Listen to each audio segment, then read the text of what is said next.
డీటెయిల్‌గా చూద్దాం. దీని యూసేజ్, బెనిఫిట్స్, ఎవరు వాడాలి, ఎవరు వాడొద్దు, ఎలా వాడాలని ఎవ్రీథింగ్ ఈ వీడియోలో చెప్తాను. సో, చివరి వరకు ఉండండి. So, immunity.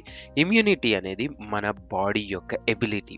బయట నుంచి మన బాడీకి ఎన్నో రకాల క్రిమికీటకాలు, బ్యాక్టీరియా, వైరస్, టాక్సిక్ సబ్స్టాన్సెస్ మనల్ని అటాక్ చేస్తాయి. బట్ మన బాడీ వీటితో ఫైట్ చేయగల ఎబిలిటీనే ఇమ్యూనిటీ అంటారు.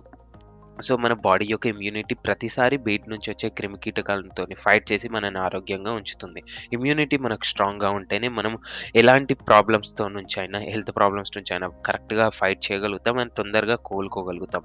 హెల్తీ లైఫ్‌ని మెయింటైన్ చేయగలుగుతాం. అండ్ మెడిసిన్స్ యొక్క బర్డెన్, డాక్టర్‌ని మళ్ళీ మళ్ళీ విజిట్ చేయాలనే బర్డెన్ మన మీద ఉండదు.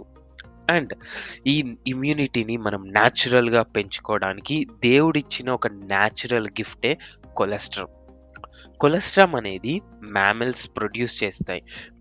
ఒక బేబీకి బర్త్ ఇచ్చిన టైంలో ఈ కొలెస్ట్రామ్ అనేది బ్రెస్ట్ మిల్క్‌కి ముందు మన మామ్మల్స్, జంతువులు, ఈవెన్ మనుషులు కూడా ఈ కొలెస్ట్రామ్ ప్రొడ్యూస్ చేస్తారు.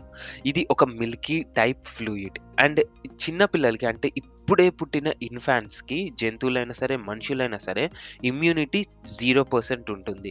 బయట వచ్చే క్రిమికీటకాలతోని ఎలాంటి ఆర్గానిజమ్స్‌తోనైనా ఫైట్ చేయడానికి వాళ్ళ దగ్గర ఇమ్యూనిటీ ఉండదు. సో, ఎప్పుడైతే ఈ కొలెస్ట్రామ్ తాగుతారో చిన్న పిల్లలు, వాళ్ళకి ఇమ్యూనిటీ అనేది రావడం స్టార్ట్ అవుతుంది. అండ్ ఇది ఒక న్యాచురల్ సప్లిమెంట్ లాగా అనుకోండి. ఈ కొలెస్ట్రామ్‌లో ఎన్నో రకాల న్యూట్రియంట్స్ ఉంటాయి. ఈ న్యూట్రియంట్స్ మన బాడీ యొక్క ఫిజికల్ అండ్ మెంటల్ గ్రోత్‌ని ప్రమోట్ చేస్తుంది. అండ్ అంతే కాకుండా డిసీజెస్‌తో ఫైట్ చేయగల ఇమ్యూనిటీని కూడా ఇన్ఫాంట్స్‌లో ఇస్తుంది. ఈ కొలెస్ట్రామ్ ఇప్పుడు కాదండి, ఎన్నో ఏళ్లగా ఈ కొలెస్ట్రామ్‌ని మనం ఇండియాలో వాడుతూనే ఉన్నాము. ఆయుర్వేదాలో కూడా చాలా మంది వాడారు. అండ్ 18థ్ సెంచరీ వరకు వెస్టర్న్ సైడ్‌లో మెడిసినల్ యూజ్‌గా ఈ కొలెస్ట్రామ్ వాడారు. అండ్ మన 20వ శతాబ్దం వరకు మన యాంటీబయాటిక్స్ అనేవి ఇంట్రొడ్యూస్ కానంత వరకు ఈ కొలెస్ట్రామ్‌నే బ్యాక్టీరియల్ ఇన్ఫెక్షన్స్‌తో ఫైట్ చేయడానికి యూజ్ చేసేవారు. సో, అంత ఎఫెక్టివ్ ఈ కొలెస్ట్రామ్. ఈ కొలెస్ట్రామ్‌లో 3 రకాల ఫ్యాక్టర్స్ ఉంటాయి. కంపోజిషన్ ఉంటుంది. ఫస్ట్ ఏంటంటే న్యూట్రిషనల్ ఫ్యాక్టర్స్. మన బాడీకి హై అమౌంట్ ఆఫ్ న్యూట్రిషన్స్ ఇస్తుంది. ఎనర్జీ కానివ్వండి, protein, vitamins, minerals, carbohydrates, fats, అన్ని రకాల న్యూట్రియంట్స్ ఈ కొలెస్ట్రామ్ ఇస్తుంది. సెకండ్ ఏంటంటే ఇమ్యూన్ ఫ్యాక్టర్స్. మనకు ఇమ్యూనిటీ పెంచగల అన్ని రకాల న్యూట్రియంట్స్ దీంట్లో ఉంటాయి. కంపోజిషన్ దీంట్లో ఉంటుంది. అండ్ ఇది చిన్న పిల్లలకి చాలా మంచిదండి. మీరు ఆలోచించకుండా చిన్న పిల్లలకి ఇవ్వచ్చు. ఏ ఏజ్ వాళ్ళకి కూడా చెప్తాను చివర్లో. అండ్ థర్డ్‌ది ఏంటంటే గ్రోత్ ఫ్యాక్టర్. మనకు ఈ కొలెస్ట్రామ్‌లో మన ఫిజికల్ లెవెల్ అండ్ మెంటల్ లెవెల్‌లో గ్రోత్‌ని ప్రమోట్ చేయడానికి అన్ని రకాల న్యూట్రియంట్స్ ఉంటాయి. అది మీరు ఈ గ్రోత్ ఫ్యాక్టర్స్ గురించి చెప్పాలంటే మనకు ఇమ్యూనిటీని పెంచడమే గాకుండా, మనకు వెయిట్ పెంచడం, హైట్ పెంచడం, అండ్ తక్కువ మెమరీ, తక్కువ ఫోకస్ అండ్ తక్కువ కాన్సంట్రేషన్ ఉంటుంది గదా! వాళ్ళల్లో కూడా ఫోకస్‌ని పెంచడంలో గూడా హెల్ప్ చేస్తుంది ఈ కొలెస్ట్రామ్. గుడ్ హెల్తీ టిష్యూస్ మన బాడీలో వచ్చేటట్టు చేస్తుంది. అండ్ అంతే కాకుండా స్ట్రాంగ్ బోన్స్ డెవలప్‌మెంట్‌లో కూడా ఈ కొలెస్ట్రామ్ మనకు హెల్ప్ చేస్తుంది. అండ్ ఇంతే కాదండి, మన స్కిన్‌ని మాయిశ్చరైజ్ చేస్తుంది. అండ్ మనకు ఫుల్ అమౌంట్ ఆఫ్ ఎనర్జీ ఈ కొలెస్ట్రామ్ ఇస్తుంది. ఇవన్నీ బెనిఫిట్స్ గ్రోత్ ఫ్యాక్టర్‌లోనే చూసుకుంటే. సో, ఓవరాల్‌గా పర్ఫెక్ట్ సప్లిమెంట్ అని చెప్పొచ్చు. మనకు హెల్త్‌ని, ఇమ్యూనిటీని, గ్రోత్‌ని అన్నిటిని ఇవ్వగల సప్లిమెంట్ ఇది. సో, దీనిలో కొలెస్ట్రామ్‌లో కొన్ని ఫ్యాక్టర్స్ ఉన్నాయి. అండ్ ఈ ఫ్యాక్టర్స్ మన ఇమ్యూనిటీని బూస్ట్ చేస్తాయి. ఫస్ట్ ఏంటంటే ఐజీఏ అండ్ ఐజీజీ. ఈ 2 మన కొలెస్ట్రామ్‌లో హై కాన్సంట్రేషన్‌లో ఉంటాయి.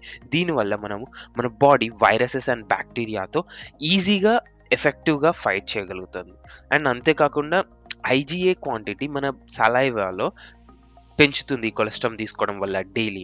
అండ్ దీనివల్ల మన బాడీలో 79% యాంటీబాడీస్ పెరుగుతాయి. యాంటీబాడీస్ పెరగడం అంటే సింపుల్ అండి. ఇది మన బాడీ యొక్క పోలీస్‌మెన్ అనుకోండి. పోలీస్‌మెన్ అంటే మన బాడీలో ఎలాంటి వైరసెస్, బ్యాక్టీరియా వచ్చినా సరే ఈజీగా ఫైట్ చేస్తుంది ఈ యాంటీబాడీస్ ఎక్కువగా ఉంటే. అండ్ అంతే కాకుండా ఈ ఈ ఐజీఏ మన ఊపిరితిత్తుల యొక్క అప్పర్ పార్ట్ ఉంటుంది కదా! అప్పర్ రెస్పిరేటరీ ట్రాక్ అంటారు. ఆ అప్పర్ రెస్పిరేటరీ ట్రాక్ ఇన్ఫెక్షన్స్‌తో కూడా ఈజీగా ఫైట్ చేయగలుగుతుంది. దీనిలో ఉండి ఇంకోటి కాంపోనెంట్ ఏంటంటే లాక్టోఫెరిన్. ఈ లాక్టోఫెరిన్ ఏం చేస్తుంది? ఇది ఐరన్‌తో మన బాడీలో ఉండే ఐరన్‌తో బైండ్ అవుతుంది అండ్ వైరసెస్ అటాక్స్ స్ప్రెడ్ కాకుండా చేస్తుంది ఈ లాక్టోఫెరిన్. సో సో, ఈ వెస్టిజ్ కొలెస్ట్రామ్ యొక్క డోసేజ్ చూసినట్టయితే పర్ డే 2-3 క్యాప్సూల్స్ తీసుకోవచ్చు. అండ్ మీరు అంతేకాకుండా ఈ కొలెస్ట్రామ్ క్యాప్సూల్స్ అనేది 5 ఏళ్ల నుంచి 100 ఏళ్ల వరకు ఎలాంటి ఏజ్ వాళ్ళైనా సరే 5-100 ఇయర్స్ వాళ్ళు ఎవ్వరైనా సరే ఏసుకోవచ్చు. 100 తర్వాత ఏసుకోవచ్చని కాదు నా అర్థం. 5 అబోవ్ ఇయర్స్ ఓళ్ళు ఎవ్వరైనా సరే ఈ కొలెస్ట్రామ్ వాడొచ్చు. అండ్ దీన్ని చిన్న పిల్లలు నార్మల్‌గా క్యాప్సూల్స్ అంటే ఏసుకోరు కదా! అలాంటప్పుడు మీరేం చేయొచ్చంటే, ఈ క్యాప్సూల్‌ని ఓపెన్ చేస్తే కొలెస్ట్రామ్ పౌడర్ ఉంటుంది లోపల. ఆ కొలెస్ట్రామ్ పౌడర్‌ని పాలల్లో కలిపి కూడా మీరు చిన్న పిల్లలకి ఇవ్వచ్చు. ఇలా కూడా మీరివ్వచ్చు. దీని ప్రైస్ చూసినట్టయితే ఎంఆర్‌పీ 720, డిస్ట్రిబ్యూటర్ ప్రైస్ రూ. 615 అండ్ పీవీ 20.5 పీవీ. సో, ఇదండి వెస్టిజ్ కొలెస్ట్రామ్ గురించి కంప్లీట్ డీటెయిల్స్. హోప్ నేను మీకు అంత ఇన్ఫర్మేషన్ ఇచ్చాననుకుంటున్నాను. ఈ వీడియో మీకు నచ్చినట్టయితే లైక్ చేయండి అండ్ ఇలాంటి ఇన్ఫర్మేటివ్ వీడియోని మీ టీమ్‌లో షేర్ చేసి వాళ్ళని కూడా ఎడ్యుకేట్ చేయండి. అండ్ ఇలాంటి హెల్ప్‌ఫుల్ వీడియోస్ కోసం నా ఛానెల్‌ని సబ్స్క్రైబ్ చేసి బెల్ బటన్ నొక్కండి. Thank you. Wish you well.